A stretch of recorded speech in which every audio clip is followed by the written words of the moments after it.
Hey you, and welcome to this video where I will help you out how to make your iPhone flash when you get a text or call.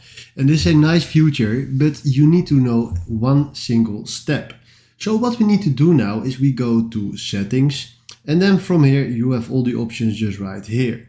Then from there we click on accessibility, and then we scroll down and search for the option audio and visual. Then we click on that, and right now if we scroll down, here in the bottom is the option LED flash for alerts. Tap on that.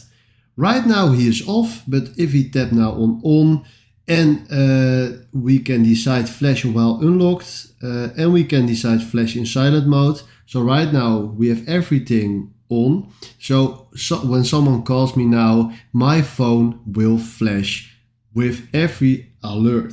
So if you don't like it, please turn that one off. But if we turn this one on, you will have the flashlight when you receive a message or call. So this is exactly how this works. And if you found this video helpful, please consider subscribing and give this video a like. And then for now, thanks for watching.